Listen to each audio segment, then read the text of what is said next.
Hi, I'm Rayma. And I'm Andrea. And this is Mile High Murder. We are just slightly obsessed with true crime. We text each other when new missing persons cases are unfolding. We add each other to Facebook sleuth groups and definitely feel like we have solved the cases before anyone else. We aren't creepy, I promise. I'm sorry. That was dumb. It's fine, I'm just gonna laugh. I'm ready, sorry.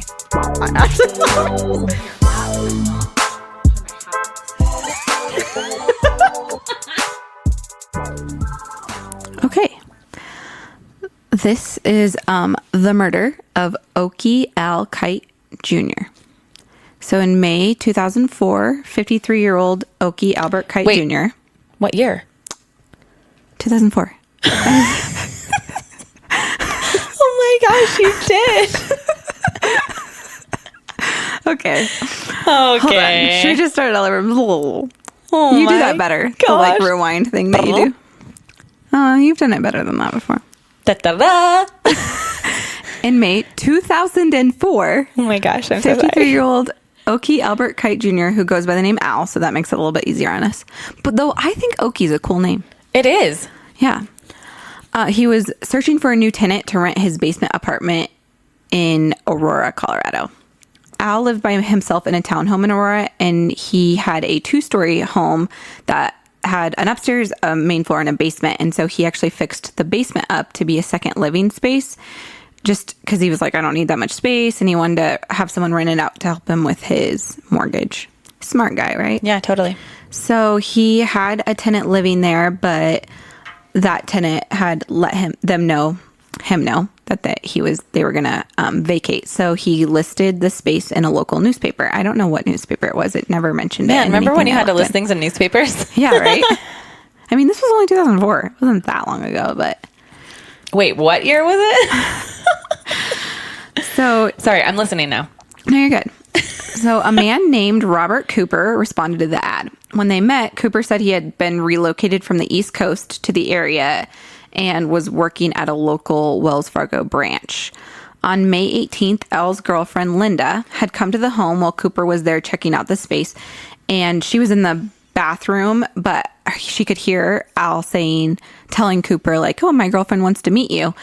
And before she could, like, be done, wash her hands, get out, he was leaving. So she just saw, like, him walking out the door, just had a glimpse of him. But what she saw, she thought he was about 40 years old. He was wearing a nice pair of pants and a suit coat.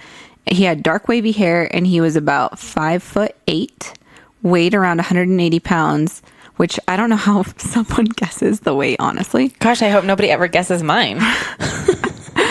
Go work at a Carnivale if you can guess weight. Get out of here. But most notable was that Cooper walked with a limp and carried a cane. So, He's 40? Yes. Around 40. Who knows? I don't know. Sometimes she just saw a glimpse of him too. So, but she thought around 40. I just have a lot of questions, okay? No, it's good. It's okay. You can have questions. So Al thought Cooper seemed legit and offered the place to Cooper pretty quickly.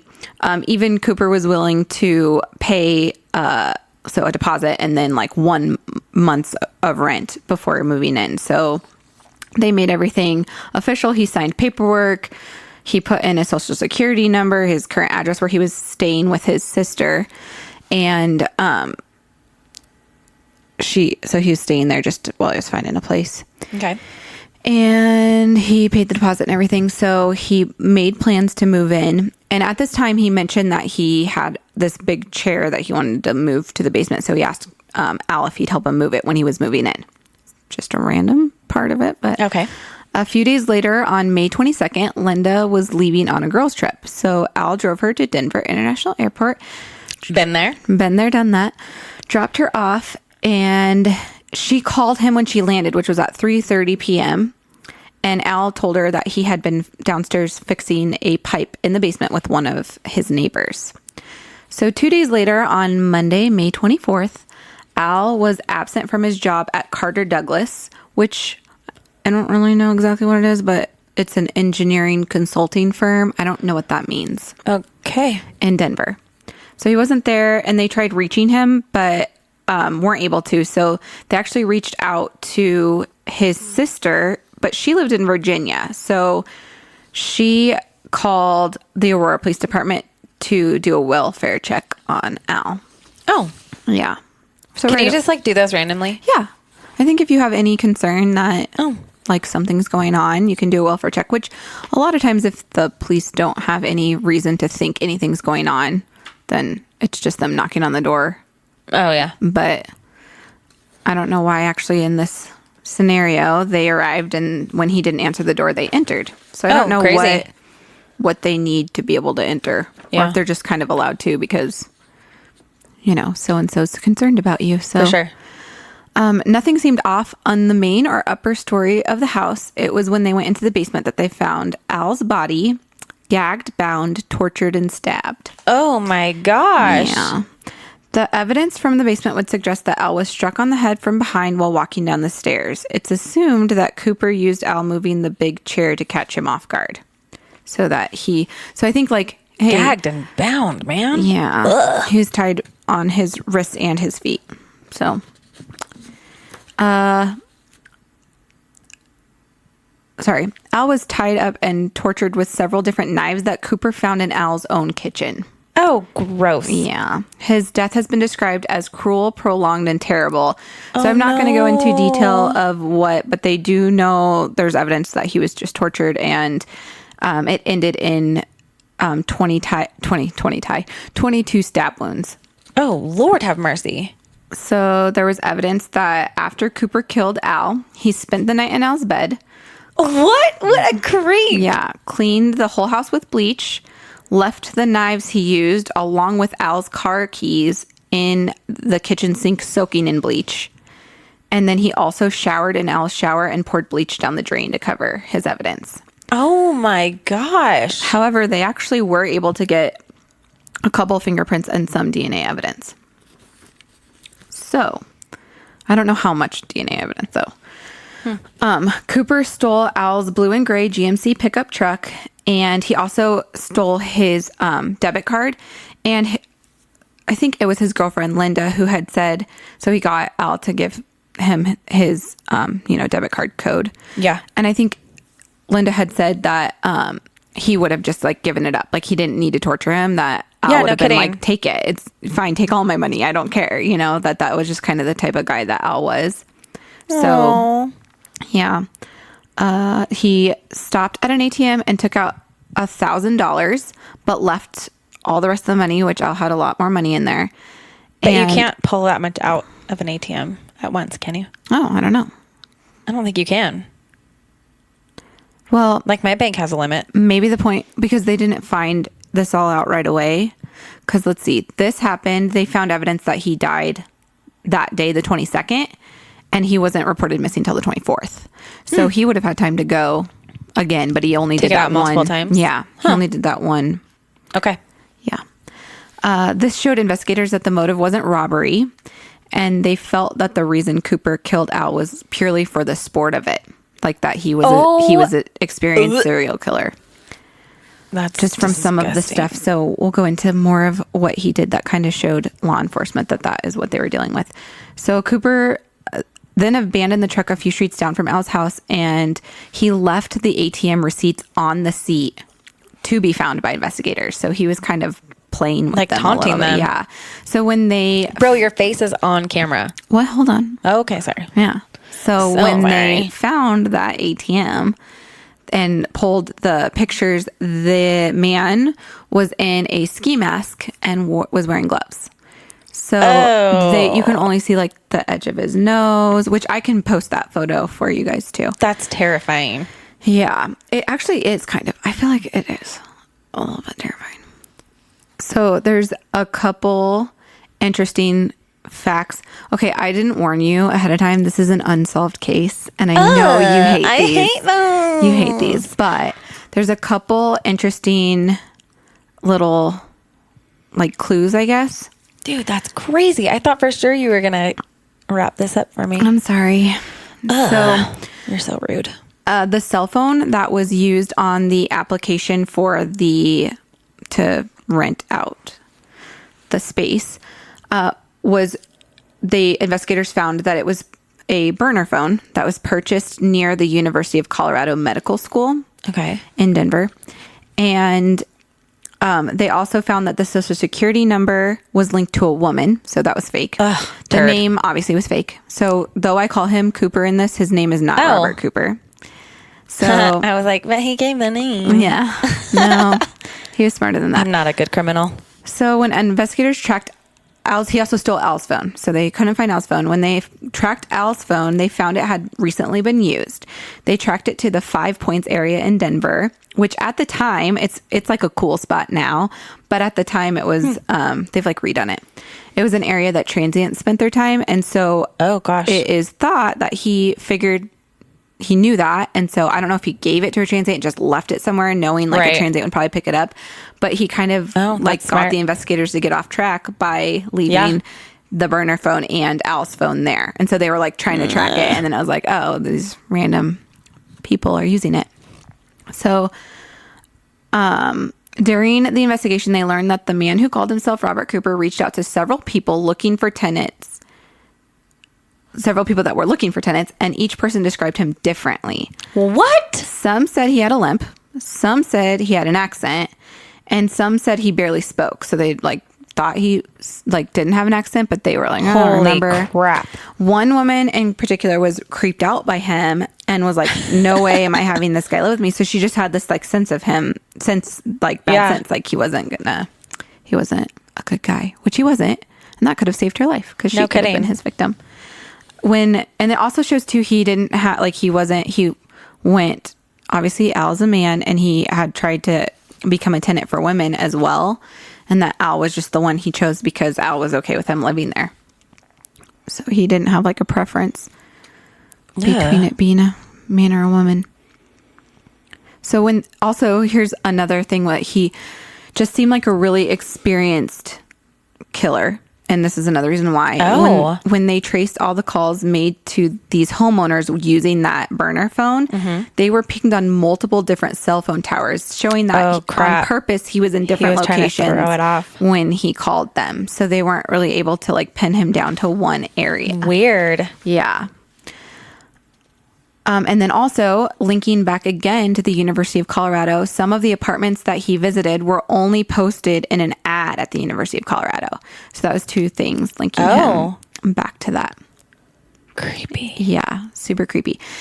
And then, like I said, this case is unsolved. But on December 11th, 2017, investigators released this information. And this is all that I'm about to read is from an article a news article I found online. So the investigators sought the services of Parabon Nanolabs, a DNA technology company in Virginia. Yes, they did. That specializes in DNA phenotyping. I think I'm saying that right. Sure. This is the process of predicting physical appearance and ancestry from unidentified DNA evidence. Have you ever heard of this before? No. I've never heard of it before looking into this. So the article goes on to say, using DNA evidence from the case, Parabon produced trait predictions for the associated person of interest. Crazy. An individual's predictions were made for ancestry, eye color, hair color, skin color, freckling, and face shape. By combining these attributes of appearance, a composite profile was produced that depicts what the person of interest may have looked like at 25 years old. The report indicates the suspect is a white male with dark or brown eyes and with brown hair. Investigators caution the composite is an approximation of appearance based on DNA and is not likely to be the exact appearance of the suspected killer. So still, that's crazy. I'll post this picture. It's pretty crazy. So they obviously had from the video of the ATM, and then they also had some eyewitnesses, but some of these other people that had met him trying to like rent out their space. They had a composite image of him, and then they have this image of him. And so they actually look pretty similar. They also at one point said that like he, just giving kind of his profile, that he may have tried to work for law enforcement at some time and was denied it. And that that was kind of why he was playing these mind games. Profiles done. Yeah, playing these mind games with with law enforcement. And I actually think, and I will show you the picture, but I actually think that it could possibly, there's reasons I think this, there's reasons I don't. Sorry, you're on the edge of your seat. Okay. It could maybe be Israel Keys. No. He looks like it could be him. Shut your face. And as I was diving down the Reddit hole, there's a lot of people who felt the same way. So I like, first of all, like, because he has a long skinny nose. He does. Black wavy hair. Yep. And ew. But he's not as tall as Israel Keys, though. Some people have said, like, you know, he had a limp. Right. It was just a guess. He had a limp, and maybe he was like, he made his limp so it made it look like he was shorter. That's bonkers. The only thing is it doesn't really fit his MO. No, it doesn't, but it could have been like, I don't know. So here, I'm going to show you the picture of him from the ATM video. Okay, I can totally see that. Yeah, isn't that crazy? And he wore a ski mask. Ew. Like Israel Keys did. Yep. But again, yeah, it's not really his MO, but it could have been like, I don't know, towards... I mean... It was around the same time. Yeah? Yeah. See someone... Ew. So... He's the creepiest. He is the creepiest. I don't know. Do we have proof that Israel Keys was like around this area at that time? I don't know. And they did say they have a little bit of DNA, obviously. Oh. And they have Israel Keys DNA, obviously. Oh. So I don't... Obviously, it's probably debunked, but it just seems like it fits. Oh, that's one thing. Looking into this case, I found out that Israel Keys was known to leave like false DNA to throw investigators off. Oh my gosh, yes, he did. Yeah, so I'm like, maybe... Ew. Yeah. I don't know. Oh, he's the worst. So if you totally disagree with me, go to our Facebook page and let me know. Mile High Murder Podcast discussion group. Yeah, if you kind of agree with me, let me know that too. Dude, I'm 100% a conspiracy theorist. I'm on board with this. Yeah. Isn't that crazy? So, and if you have no idea who Israel Keys is, we already talked about it before. Oh, he's the worst. He's horrible. I think he's I think he's the grossest serial killer of all time. The grossest. Totally. Grossest. So anyway. Since this is a unsolved case, if you think you may know anything about this case, contact Agent Thomas Sobieski at 303-739-6103. And yeah, so it's just an ongoing investigation still. That's crazy. It's not solved. I know. I'm sorry. I should have warned you. Well, but the Israel Keys thing trips me out. Okay. That made it better that it was unsolved. That I thanks for the little like surprise. I even thought that before, like as I was looking into it, I'm like, this guy knows what he's doing. He's covering things up, and yeah. I think it's kind of crazy that and also too, going down the Reddit hole, there's a lot of cases that are similar to this one, but they were like so long ago. Or I had that question like immediately. Like, are there any other cases like this? Mm-hmm. I mean, maybe not exactly the same or whatever, but same, similar MO. I mean, he tortured his victims. Yeah. So there were two cases that I saw, but I didn't even write them down because right away, one of them was solved. Oh. And like, as I was looking into it, I'm like, oh my gosh, this is exactly the same case, but it was solved. And then the other one was like, it just wouldn't fit the timing because it was so long ago. Oh. I think it was in the 70s. So, but one of them was a real estate agent that got murdered, and same sort of thing. Like the guy put bleach everywhere to cover up his tracks, and he stole his car, took money from his ATM account. Like, I don't remember hearing that he used bleach in any of his like Israel Keys. Yeah. Yeah. I don't think so. I don't know. But who knows? I mean, he changed his MO a lot. Exactly. He was trying not to get caught. So. Right. Exactly. Oh my gosh. What a trip. Yeah. What a trip. Well, thanks. That was interesting. It was super murdery. It was very murdery. Yeah. Well, we will see you next week. Thanks for tuning in every week with us. We really appreciate you guys listening. Much. Hop on our Instagram, Mile High Murder Podcast. And if you have any cases, local Colorado cases you want us to cover, please let us know. Yeah. We have a ton of cases on the list. We're still finding cases that are like, I've never heard of it. Yeah. Let's do it. Big, long list, but we're always wanting to take your suggestions. So if you have any ones you want us to cover, we'll dive into that Reddit hole for you. For sure. We are here for it. Oh, yeah. All right. Bye.